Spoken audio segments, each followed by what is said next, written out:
जिन्दगीमा कुनै पनि समस्या छैन, मात्र प्रत्यक्ष देखिने दुई समस्या मात्रै छन्। एउटा समस्या हो लोभ, जसलाई डिजायर भनिन्छ, र अर्को समस्या हो डर, जसलाई फियर भनिन्छ। चेतनाको डिग्री 1000 को हुन्छ, जसरी ज्वरोको डिग्री 98 मा हेल्थ हुन्छ,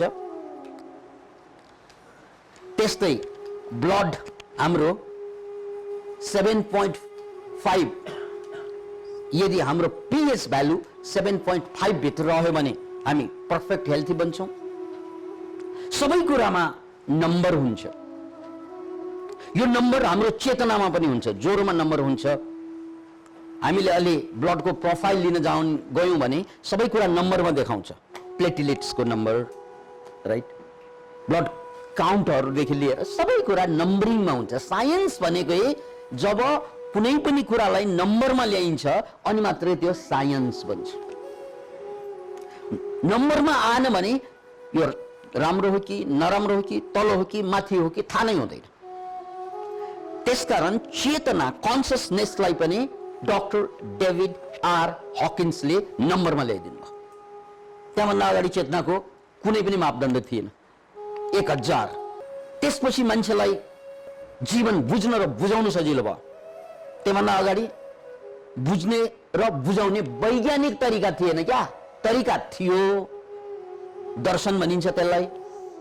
तर त्यो दर्शनमा वैज्ञानिकता हुँदैन, किनकि कुरोले मात्रै कुरा बुझाउन सकिँदैन। उदाहरण सुन्नुस्, कुरोले कुरा बुझाउँदा कहाँ कुरा मिल्दैन भन्ने उदाहरण सुन्नुस्। एउटा मान्छे सिमभान्ज्याङबाट पुरानो बाटोबाट काठमाडौँ आउँदै थियो। 2 जना ड्राइभर। ट्वाक्कै यिनीहरू अन्ततः थानकोटमा भेटे।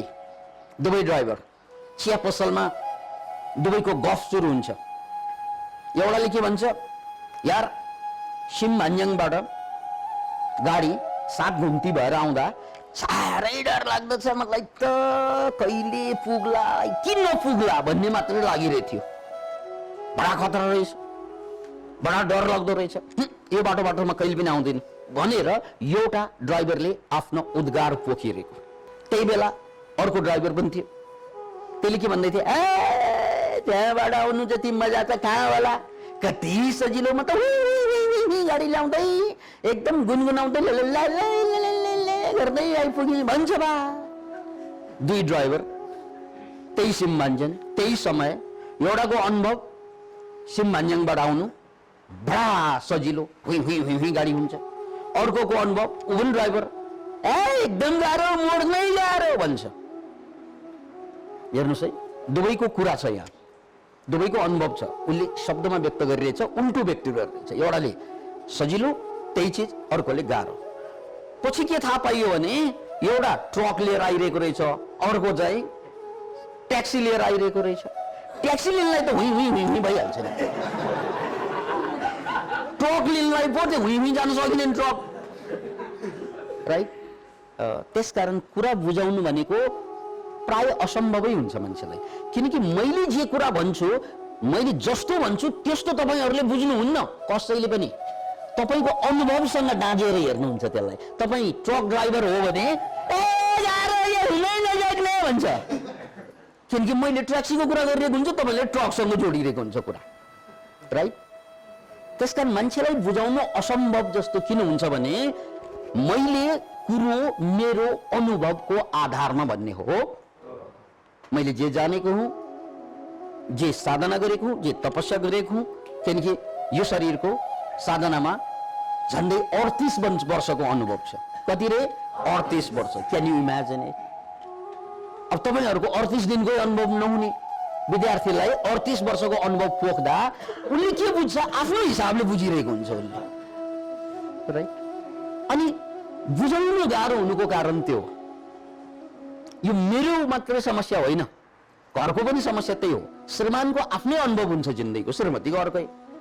कुरा जोड्न खोज्दा एउटा ट्रक ड्राइभर, अर्को ट्याक्सी ड्राइभर, पुरै मिल्दैन। एउटालाई हुई अर्कोलाई हुन्छ। त्यसकारण कुरा बाजिन्छ। त्यसैले कुनै पनि कुरालाई बुझ्नको लागि, बुझाउनको लागि नम्बर भइदियो भने बल्ल गएर ए म यो नम्बरमा रहेछु, त्यो यो नम्बरमा रहेछ, यो फरक रहेछ भनेर बुझिन्छ, राइट? किनकि नम्बर भनेको त सबैको एउटै हुन्छ। फेरि म यति नम्बरमा, त यति नम्बरमा, हामी यति फरक भएर बुझ्यो। त पनि ड्राइभर, म पनि ड्राइभर, हामी पनि त्यहीँबाट आएको, तेरो अनुभव र मेरो अनुभव बाजियो भनेपछि त कहाँ बाजियो? किन बाजियो थाहा नै हुँदैन। तर नम्बर आयो भने ए यति नम्बरले बाजिएको रहेछ, त्यसलाई मिलाउन सकिन्छ। त्यसैले डेभिड आर हकिन्सले एउटा मानव कल्याण गरेर जानुभयो संसारबाट, त्यसकारण हामीले उहाँको नाम लिइरहेका छौँ कि एउटै मान्छेको चेतना भनेको 1000 डिग्रीमा छ, युनिटमा आएको छ र कम्तीमा जिन्दगी सफल बन्नको लागि 200 को युनिट त चेतना चाहिन्छ। कति चाहिन्छ? 200 भन्दा कम भयो भने तपाईँ असफल चेतनामा गयो। त्यसलाई फेलियर कन्सियसनेस भनिन्छ। र सुन्नुस्, दुनियाँका सम्पूर्ण मान्छेहरूमा 95% मान्छेहरूको कन्सियसनेस फेलियरमा छ। 200 पनि छैन कसैको। अहिले तपाईँलाई मैले 12 दिन क्लास दिइसकेँ, आफ्नो अनुभव भन्नु भनेको बन मान्छे जस्तो पर्छ।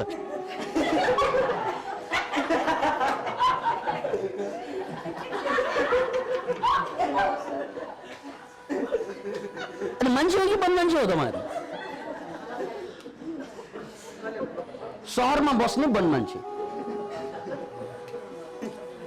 किनकि बन मान्छे बोल्दैन, बोल्छ यही ताल। किन थाहा छ? किनकि तपाईँहरूमा 200 पनि चेतनाको लेभल छैन। त्यो भनेको साहस छैन। 200 भने कति? साहस। 200 चेतना छैन, ठिकै छ नि, होइन? त्यो 200 चेतनाको लेभल भएन भने तपाईँको होल लाइफ बे गर्यो भने बे फेल, छोराछोरी जन्मायो छोराछोरी फेल, व्यापार गर्यो भने व्यापार फेल, सबै फेल छ। एण केण प्रकारेण घसेट्दै बाँचिरहेको छ। जसरी प्यारालाइज भएका कुकुरहरू देख्नु भएको छ, 2वटा पछाडिका कुकुर प्यारालाइज हुन्छ, अगाडिको ठिकै हुन्छ, अनि बाँच्नु त बाँचिरहेको हुन्छ। अनि सडकमा घस्रिरहेको कुकुरहरू देख्नु भएको छ है, दुरुस्त 95% मान्छेको जीवनको हालत 2 खुट्टा प्यारालाइज भएको कुकुर जस्तै छ, मुस्किलले बाँचिरहेको छ। मैले भने नि, उसले जहाँ छोयो त्यहाँ पीडा मात्रै हुन्छ उसलाई।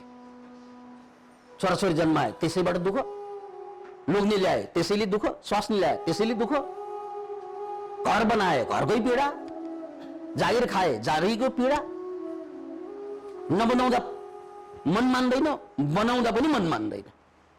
यही होइन मान्छेको हालत? किन भएको त्यो? बिस्तारै किन भएको भने साहस नपुगेको, 200 पनि भएन कन्सियसनेस, फेलियरमा।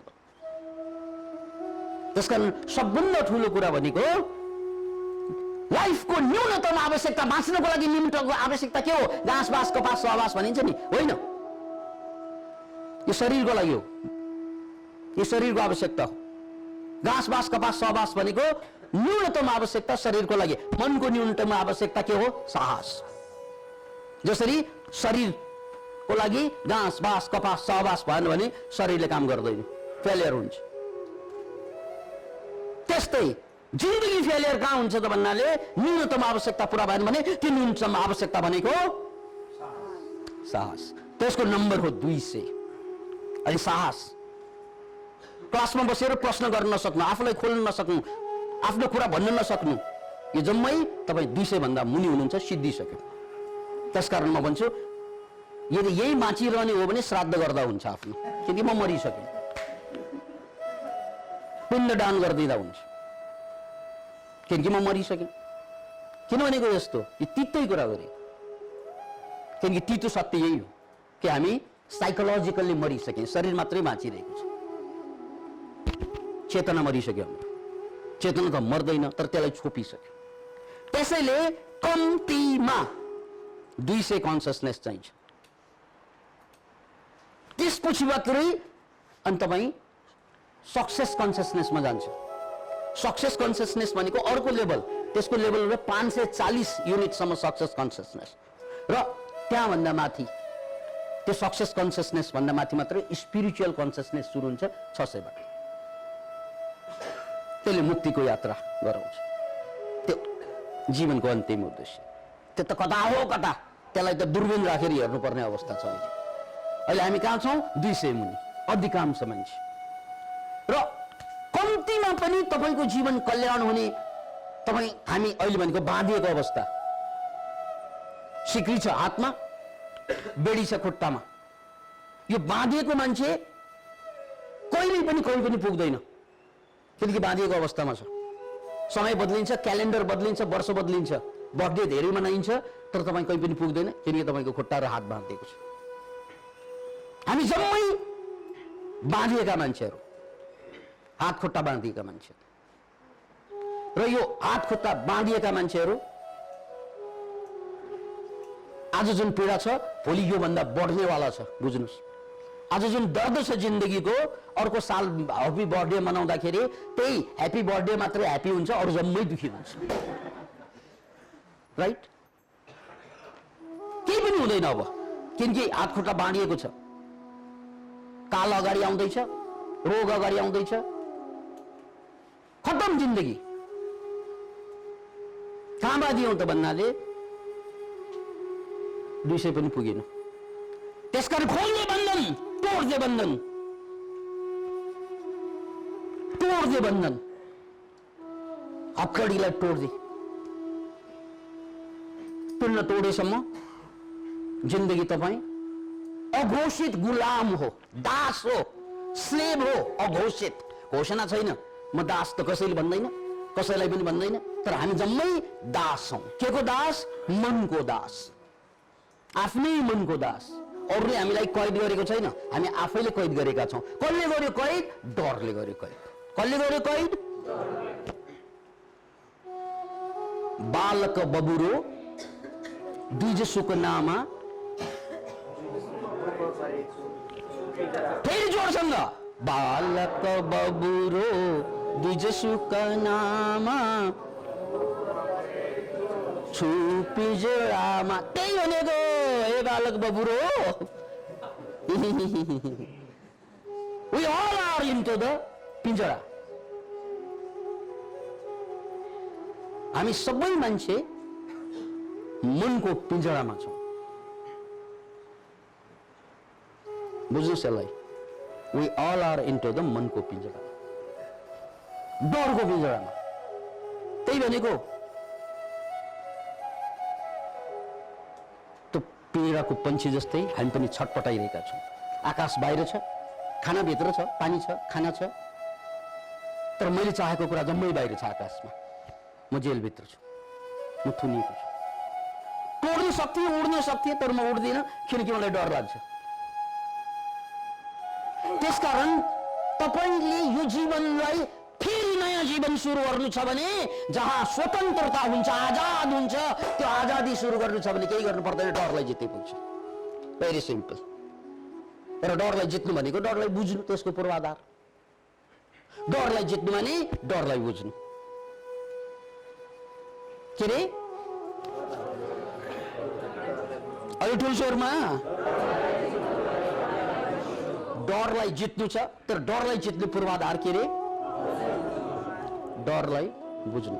नबुझिकन जित्न सकिँदैन। त्यही फर्मुलामा हामीले कुरा गरिसक्यौं, अवेयर फर्मुलामा।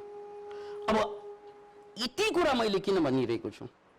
भर्खरै मात्रै तपाईहरुले, हाम्रा साधक मध्ये एकजना भर्खरै मात्रै पहल भाइले आफ्नो उद्गार प्रस्तुत गर्नुभयो। त्यो पहल भाइले के भन्नुभयो, त्यसको सिग्निफिकेन्स के हो यसलाई बुझ्नुस्। भर्खरै पहल भाइले के भन्नुभयो भने, मोटरसाइकल सिक्न गएको थिएँ, राइट? मोटरसाइकल पास हुनुपर्छ मैले लाइसेन्स लिनलाई। लाइसेन्स पाएन भने मैले चलाउन पाउँदैन, चलाइयो भने म जेल जान्छु। अब मलाई लाइसेन्स जसरी पनि चाहियो। अब त्यो लाइसेन्स लिनको लागि, मैले लाइसेन्स लिनको लागि न्यूनतम रूपमा पनि के गर्नु पर्यो? मैले ट्रायल पास गर्नु पर्यो, ट्रायल पास गर्नलाई डरले छेकिरहेको छ, अरूले केले छेकिरहेको, त्यही होइन? डरले छेकिरहेको छ।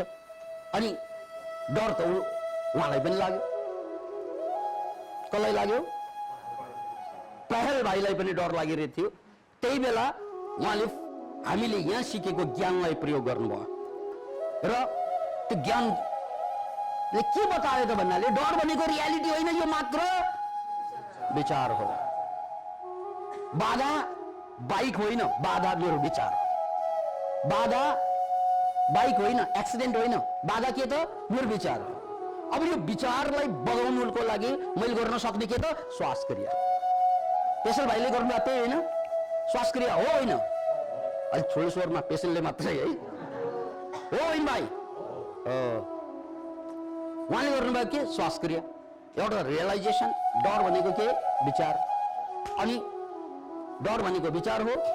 अनि त्यो विचारबाट बाहिर आउनलाई मैले केही गर्नु पर्दैन, म आफूसँग भएको श्वास क्रियालाई युज गरे पुग्छ। त्यति गर्न साथ लाइसेन्स आइहाल्यो। हो, द्याट्स इट। हेर्नुहोस्, लाइसेन्स आएपछि अब द्वार खुल्यो, बाइक चलाउने आफ्नो स्पिड बढ्यो, मात्र के त? डरलाई जित्यो। त्यसकारण यहाँ डरलाई जित्नुभन्दा कति मान्छेले त बुझ्दैन। मैले भने कुरा जस्ताको तस्तै तपाईँ बुझ्नुहुन्न, आफ्नो अनुभवबाट बुझ्नुहुन्छ। ठिकै छ, सर्पलाई छोएर के भयो? ठिकै छ, सर्पलाई छुने सवाल होइन क्या। सवाल सर्पलाई छोएपछि नडराइकन सर्पलाई छुन सक्यो भने जिन्दगी भर म अगाडि बढ्न नसक्नुको कारण विचार हो। डर भनेको चिज छँदै छैन, मात्र विचारले निर्माण गरेको भनेर बुझ्न साथ जब विचार आउँछ डरको, मैले एउटा काम गरे पुग्छ। के गरे पुग्छ? श्वास। के गरे पुग्छ? सास क्रिया। पेशेन्टले त्यही गर्नुभयो, लाइसेन्स पाउनु भयो। अब यो त बाइकको लाइसेन्स हो, जिन्दगीको लाइसेन्स, जहाँ सफल हुनु छ मलाई, अगाडि बढ्नु छ मलाई। हरेक अगाडि बढ्ने ठाउँमा आउने, मलाई अगाडि नबढाउने चिज भनेको डर होइन। पुलिसलाई भेट्दा डर, आर्मीलाई भेट्दा डर, ठुलो मान्छेलाई भेट्दा डर, ठुलो के सानो सर्पलाई भेट्दा पनि डर, सानो किरालाई देखे पनि डर, भविष्य जो छँदै छैन त्यसको पनि डर, भूतकाल जो छँदै छैन अहिले त्यसको पनि डर। यी सारा डरको बन्धनभित्र बालक बबुरो दुईजसोको नाममा छु म परेको, हुँ म परेको छु पिजडामा, म पिजडामा फसेँ। बस एउटा डरलाई जित्यो भने सारा संसार तपाईँको लागि सित्तै उपहार पाइनेछ। डरलाई जित्नु, सारा दुनियाँ उपहार लिएर जानु। डरलाई जित्नु, सारा दुनियाँ उपहार लिएर जानु, त्यही हो प्राइज। डरलाई जित्नुको प्राइज गजबको जिन्दगी लिएर जानु। त्यसकारण all you have to do is डरलाई जित्नु। र उदाहरण हामीले फेरि पनि दोहोऱ्याउँछु, इम्पोर्टेन्ट, भेरी इम्पोर्टेन्ट, किनकि हाम्रै साधकले बाइकमा लाइसेन्स पाउनको लागि यो क्लासको उपयोग गर्नुभयो, एकैचोटिमा उहाँले पास गर्नुभयो। त्यस्तै यो उदाहरण अब जिन्दगीको हरेक क्षेत्रमा लागू होस्। हरेक क्षेत्रमा जहाँ तपाईँलाई बाधा छ त्यहाँ के छ? डर छ। जहाँ बाधा छ त्यहाँ के छ? डर। त्यो डरको कारणले म चाहिँ छिचोल्न सकिरहेको हुँदैन। त्यसैले हामीले जुन एक्सपेरिमेन्ट गर्यौं हिजो सर्पको, आज पनि गरौँला। तपाईले सर्पलाई छुनु ठुलो कुरा होइन, तर त्यसपछि के बुझिन्छ भने जिन्दगी भरमा डराइरहेको सर्पदेखि होइन, केदेखि डराइरहेको रहेछ? विचारदेखि रहेछ। शत्रु मेरो सर्प होइन, शत्रु मेरो आफ्नै विचार हो। कसको विचार हो? यसको मतलब म सर्पदेखि डराउँछु कि आफैदेखि डराउँछु? आफैदेखि डराउँछु।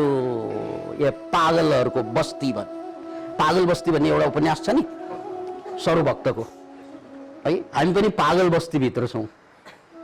किनकि हामी सर्पदेखि डराउँछौँ, स्वास्नीदेखि डराउँछौँ, लोग्नेदेखि डराउँछौँ, छोरादेखि डराउँछौँ, भविष्यदेखि डराउँछौँ, राजनेताहरूदेखि डराउँछन्, कोदेखि डराउँछ होइन, कोही पनि कसैसँग डराउँदैन, आफै आफ्नै विचारदेखि डराइरहेका छन्। हो, अब अरूसँग डराएको भए ओहो त्यो उसँग पनि डर, उसँग पनि डर, उसँग पनि डर भएपछि त बाँच्नै सक्दैन, चारैतिर बाघै बाघ। एउटा प्रसङ्ग सुन्नुहोस्। मुल्ला नसरुद्दिनले आफ्नो छोरालाई चाहिँ कहानी सुनाइदिएको थिए। बाबु, छोरा अहिले चाहिँ 8 वर्षको थियो। बाबु कहानी सुन, एक दिन म जङ्गलमा गइरहेको थिएँ, चारैतिरबाट मलाई चाहिँ 4वटा बाघले चाहिँ हमला गर्छ, चारैतिरबाट। अनि यति कुरा सुन्नासाथ छोराले के भन्छ, पापा तपाईले झुट बोल्नु भयो, म 4 वर्षको उमेरमा चाहिँ हजुरले मलाई एउटा बाघले हमला गर्न आयो भनेको अहिले 4वटा, झुट बोल्नु भयो हजुरले भने। ए तेरे लाटा, 4 वर्ष अगाडि त 4 वर्ष भनेको सानो छँदा 4वटा बाघ भन्यो भने त तैँले खप्नै सक्दैन, त बेहोस होला भनेर एउटा भनेको। अहिले त ठुलो भइस् नि, त्यस कारण 4वटा बाघ।